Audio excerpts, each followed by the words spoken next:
Hello everyone, welcome back. Today I wanted to test out this Tula 223 and see how accurate it is. I have tested it in the past because I do a lot of shooting with Tula. I use this to train people. The reason why I wanted to test it is because I have three rifles right here, two of which are known to shoot a half MOA, and the other one over there known to shoot 3/4 MOA. Okay, so I got three accurate rifles. So I specifically wanted to test the Tula in these rifles to see how accurate it's going to be. So on average, where are we? Well, here's the thing. I did it on the Palmetto 223 Wild. It got 3¼ inches. On the Radical, okay, it got a 3½ inch group. Okay, and on the Ruger MPR, it also got a 3½ inch group. Okay, so it's fair to say that the Tula is going to get about 3½ inch groups at 100 yards. And like I said, these rifles over here, when I shoot these with matched grade ammo, the Palmetto gets half inch at 100 yards.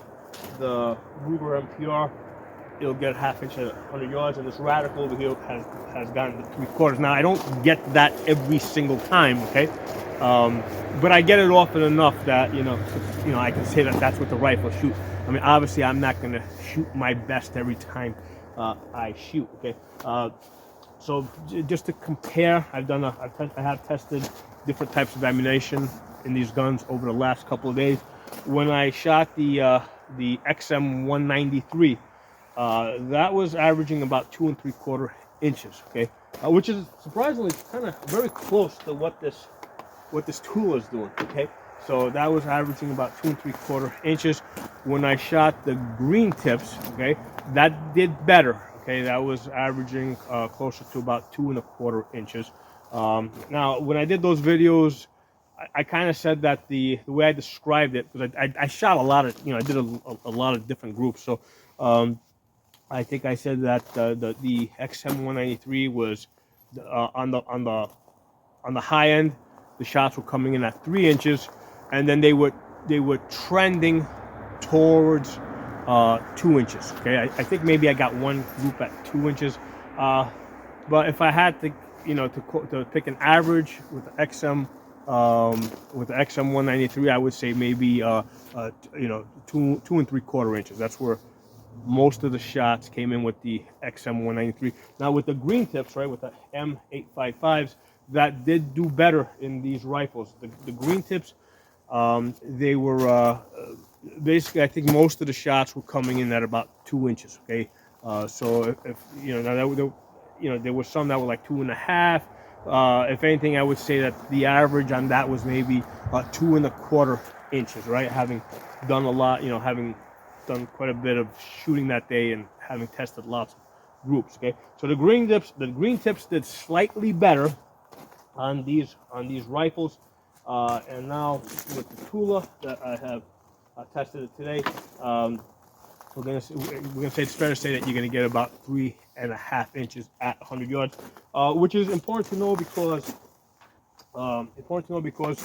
this is very popular because it's cheap. People have stockpiled lots of this stuff, so you want to know how accurate this is. You also want to know that it will run in your rifles.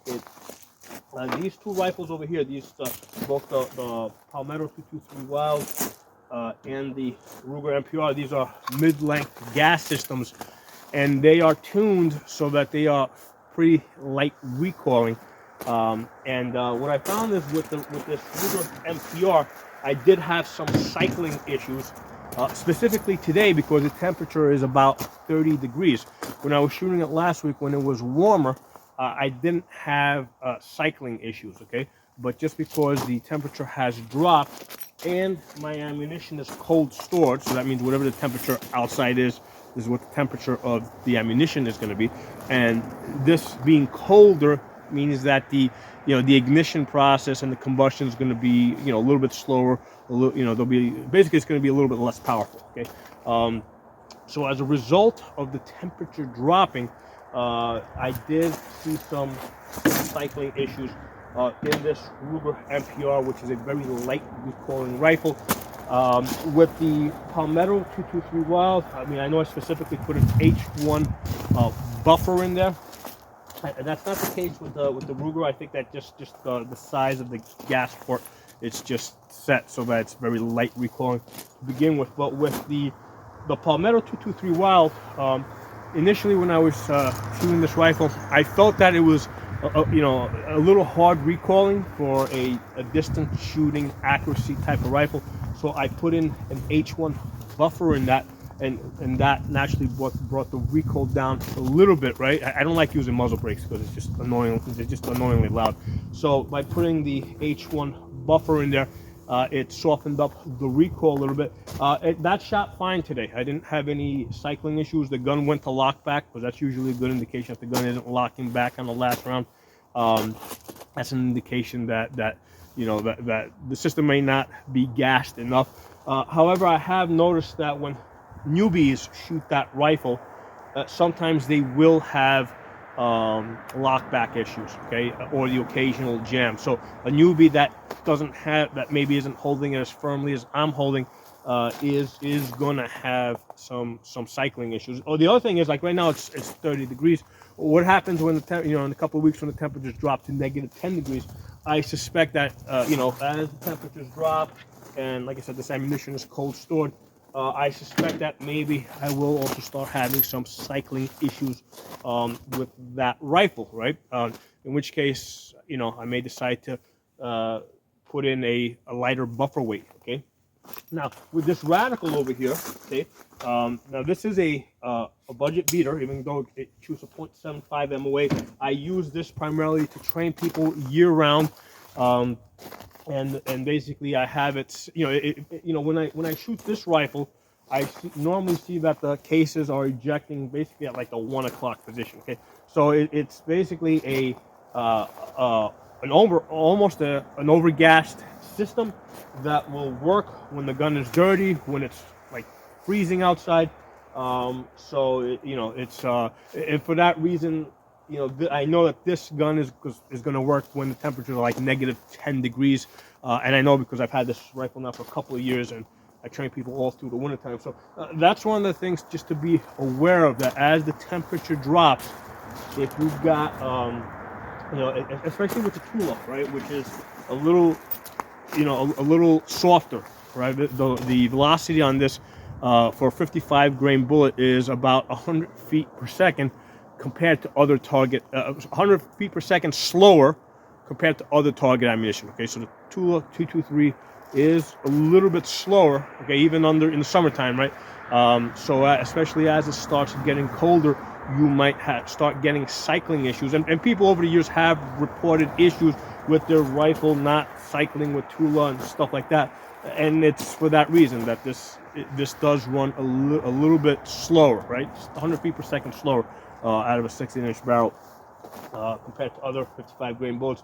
And in most cases, that's just an issue of putting in if you need to get that rifle to work with Tula, it's just an issue of putting in a lighter buffer weight. Okay, like I said, in that rifle over there, I specifically, I went up to an H1 buffer, so that when in the summertime when I was shooting this, I wanted to be able to follow through on my shots a little bit more easy. Okay, so some interesting information for you guys to think about. Like I said, Tula accuracy about 3.5 inches.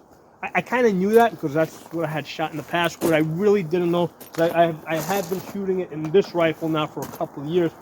What I did not know is that this rifle here was capable of a .75 MOA, and that's because I had never shot this. I had never shot match grade 77 grain ammunition through this rifle until recently, and that's how I know that, hey, got a pretty damn good rifle there. Okay, so let me know if you guys enjoyed the video. Got any comments of your own and experiences that you want to share? Drop in the comments below. Make sure you guys subscribe to all my channels. Right now, you're gonna see this video on the Safa channel. You'll see it on Absolute Gun Rights. You're not gonna see it on the Pocono Shooting channel probably for at least another week, because that channel got a strike. Okay, so I can't upload anything to the Pocono Shooting channel, and I'll try to hold on to this video and try to upload it next week when you know, when they allow me to upload. So that's why you got, you know, you gotta be subscribed to all my channels. So because they kind of back each other up. So I'll talk to you all soon.